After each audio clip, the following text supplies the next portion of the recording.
Bonjour et bienvenue dans les rendez-vous psycho pour un nouveau sujet consacré aux troubles obsessionnels compulsifs, communément appelés TOC. 2 à 3% de la population générale est concernée, cela en fait la 4e maladie psychiatrique la plus fréquente, après les phobies, les addictions et les troubles dépressifs. Pour nous éclairer sur ce sujet, j'ai le plaisir de poser mes questions aujourd'hui au docteur Jean Deredo, psychologue, hypnothérapeute également, chroniqueur radio dans les médias, un peu partout d'ailleurs. Bonjour Jean. Bonjour Émilie, bonjour à tous. Merci de nous faire le plaisir d'être avec nous à nouveau aujourd'hui pour parler de ce sujet. Je vous propose de rentrer tout de suite dans le vif du sujet, justement. Comment est-ce qu'en psychologie, on définit les troubles obsessionnels compulsifs? Alors écoutez, pour le coup, c'est littéral, c'est comme son nom l'indique, ce sont d'abord des troubles obsessionnels, avant la compulsion. Trouble obsessionnel, ça veut dire quoi? Ça veut dire que la personne qui souffre de ces troubles, elle est envahie par des pensées. Et ces pensées, elles virent à l'obsession. Des fenêtres pop-up, quoi. C'est très bonne métaphore. Ouais. C'est des pop-up qui l'envahissent, si ce n'est, que la pop-up vient d'on ne sait où, alors que là, elle sait que ce sont ses pensées, vous voyez. Ah oui. C'est à elle, vous voyez. Et c'est vrai que ça l'envahit. Alors, autour de thèmes assez récurrents, la propreté, l'ordre, le rangement. Ça peut être aussi des angoisses, des peurs de faire quelque chose de mal, peut-être même d'être violent avec quelqu'un, de tuer quelqu'un. Donc, elle est envahie par ses pensées. Ça, c'est le trouble obsessionnel. Et il est fréquent que, précisément, comme réponse à ces pensées obsédantes, la personne met en place des espèces de rituels qui vont l'aider à apaiser ses obsessions, et ce sont ces rituels qui deviennent des compulsions. Elle va être obligée on voit ça chez des enfants, de compter, vous voyez, jusqu'à 50, sinon peut-être que son chat va mourir. Ouais. Et c'est l'angoisse. En fait. Et voilà, elle dit si je ne le fais pas, okay, il va mourir, quoi. Et donc, c'est très très fort et c'est envahissant. Et il faut compter jusqu'à 50, 3 fois. Et donc, dans les cas graves, ça peut être épuisant. Il y a des personnes, ça leur prend des heures chaque jour de rituels de propreté, de se laver les mains un certain nombre de fois. C'est plus fort, c'est plus fort qu'elle. C'est ça le trouble obsessionnel compulsif.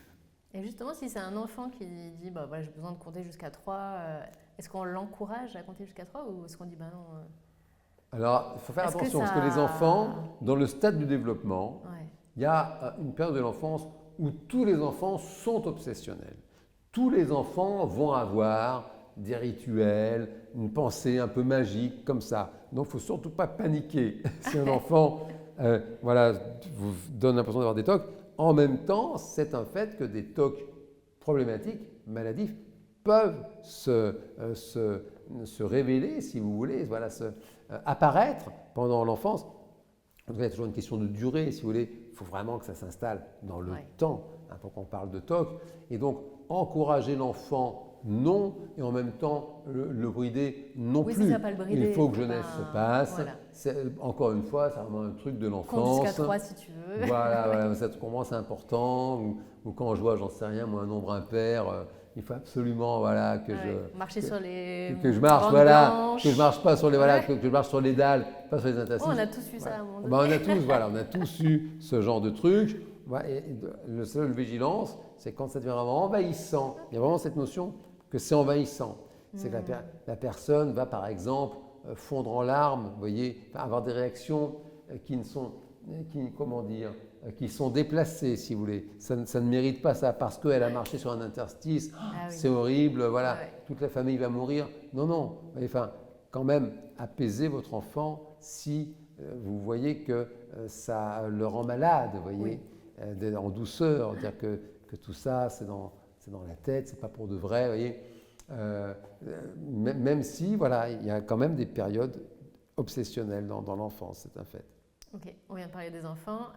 Est-ce qu'on sait qui est touché généralement? Est-ce qu'il y a un type de population qui peut être touchée plus que... Alors, il n'y a pas plus d'hommes que de femmes, ni inversement. C'est assez équilibré. Maintenant, on se rend compte quand même que les TOC se déclarent plutôt dans la jeunesse. c'est rare de développer des TOC à 40 ans, par exemple.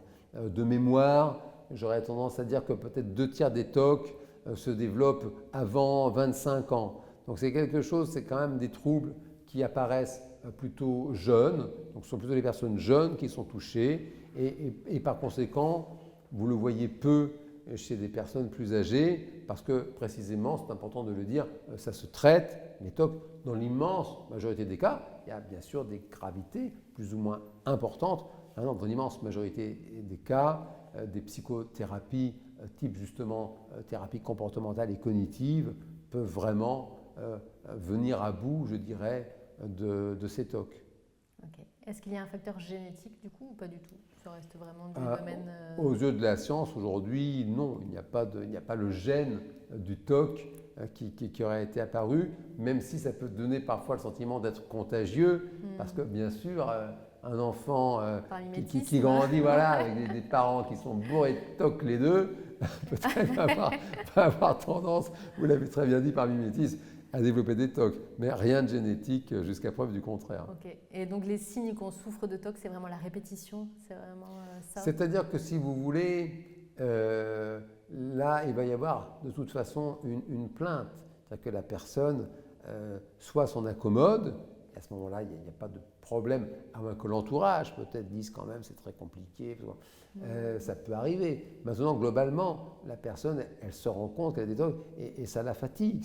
C'est difficile pour elle parce qu'il y a quand même généralement un phénomène, si vous voulez, que ça ne va pas en s'arrangeant. C'est ça, parce que ça commence, on ne le voit pas forcément arriver, peut-être, non? Ouais. C'est-à-dire que ça a tendance à s'empirer. Si vous voulez, des personnes qui vous disent voilà, j'avais des TOC de propreté, et voilà, ça me prenait une demi-heure tous les matins, mais maintenant ça me prend 1 heure. Vous voyez, donc la personne est obligée de se lever 1 heure à l'avance parce qu'elle sait qu'elle va être envahie, elle sait qu'elle va devoir comme ça procéder à plusieurs vérifications, et donc la demande, elle vient d'elle, quoi, parce que c'est plus vivable en fait. Ok.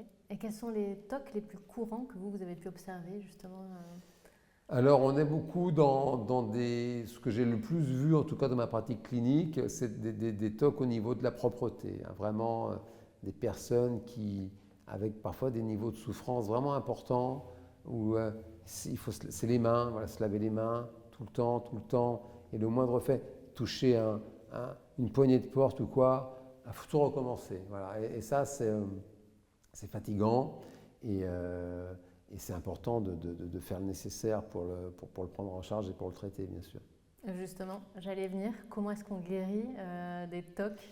Les thérapies comportementales et cognitives sont très indiquées. Donc, thérapie comportementale, apprendre comment réagir. Et puis, thérapie cognitive, précisément, apprendre à traiter différemment ses pensées. C'est-à-dire qu'on a tous et toutes plein de pensées qui passent toute la journée.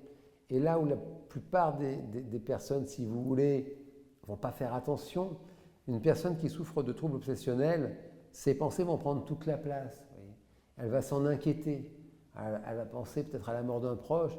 Et dire pourquoi je pense à ça? Et après, elle va même se sentir coupable. Elle va dire mais peut-être dans le fond, peut-être que j'ai envie qu'elle meure cette personne, mais pourtant non. Et ça l'obsède, si vous voulez. Et donc, la thérapie cognitive, ça peut l'aider, et accompagner aussi de séances d'hypnose, ça peut l'aider justement à réapprendre à mettre ses pensées à distance. De dire, voilà, c'est juste une pensée, c'est pas grave, ça n'est ni ton désir, ni ton envie, mais ça s'apprend. Voilà, on est sur des thérapies d'apprentissage en réalité, apprendre à réagir différemment par rapport à ces pensées qui l'envahissent. Merci beaucoup, Jean. Merci, Émilie. Donc, on l'aura compris, il faut consulter, hein, comme d'habitude, quand on commence à sentir que ça nous quand gâche ça devient la vie, handicapant, voilà, quand ça devient envahissant, faut pas attendre, que ça nous empêche de ça vivre. sert à rien. Ouais. Pas attendre, consulter un psychologue, peut-être un hypnothérapeute, comme vous, Jean, vous l'avez dit, l'hypnose fonctionne bien pour cela. Donc, je rappelle, Jean, que vous proposez des consultations en face à face, ici même, dans ce cabinet à Paris, tout à fait charmant. Également possible de vous consulter à distance, par téléphone ou encore en visio, toutes les informations pour vous retrouver dans le descriptif de la vidéo. Et également pour retrouver dans les médias, je rajouterai également tous les liens. Merci beaucoup Jean. Merci Émilie. Et merci à toutes et à tous de nous avoir suivis. À très bientôt.